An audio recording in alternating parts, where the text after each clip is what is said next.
You're with News 5 tonight. Prime Minister Hsien Loong says the next 20 years will present a historic opportunity for Asia and that the future of the region will be shaped by the interaction of the US, China and Japan. Mr. Lee was speaking at the Nikkei Conference in Tokyo. There will be clear trends but also critical uncertainties for Asia in the next 20 years. And in broader terms, Prime Minister Hsien Loong saw two possible scenarios for Asia over the next 2 decades. One where it is at peace with countries working together to advance shared interests, and the other an Asia marked by territorial disputes and protectionism.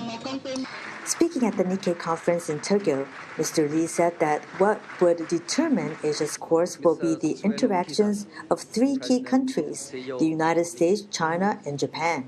Mr. Lee said that in 20 years, he was confident that the U.S. would remain the world's pre-eminent superpower.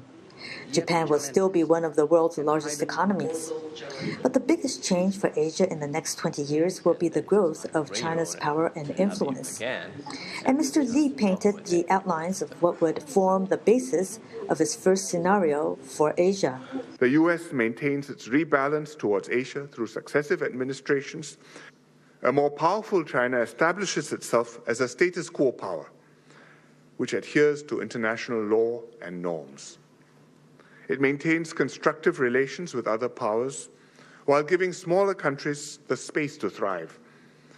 The US and China find a new modus vivendi, competing for influence, but with a sufficiently strong overall strategic relationship to accommodate each other on many issues.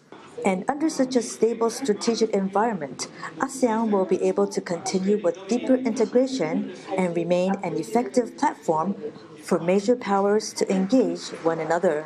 Mr. Lee also painted a second, less benign scenario. If things did not work out right, the rapid growth of China could force an imbalance in the region.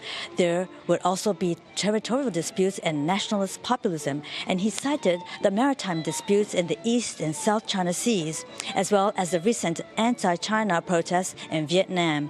And this would be a setback for ASEAN. He said, everyone loses in such a scenario. As to what will play a role in determining the eventual scenario for Asia, Mr. Lee pointed to several critical factors. The first will be U.S.-China relations. He underlined that this is the most important bilateral relationship in the world, but one that could also easily spiral out of control. The second was the continuing uncertainty in the Korean Peninsula. Mr. Lee stressed, however, that Asia had emerged stronger and done well from past crises, such as the financial crisis in 1997 SARS and the global financial crisis in 2008. The risks are not insignificant, and the journey will not be easy.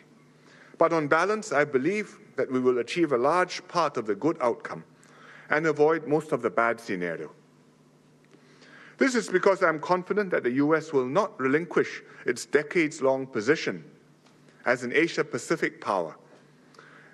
And I'm hopeful that as China's power grows, it will find ways to continue integrating smoothly into the international system. In concluding, Mr. Lee stressed that despite every country's domestic politics and policies, all still had a common interest in peace and prosperity in Asia. He therefore called on all stakeholders to seize Asia's opportunities to make the vision of the positive scenario come true. Michio Ishida, Channel News Asia, Tokyo.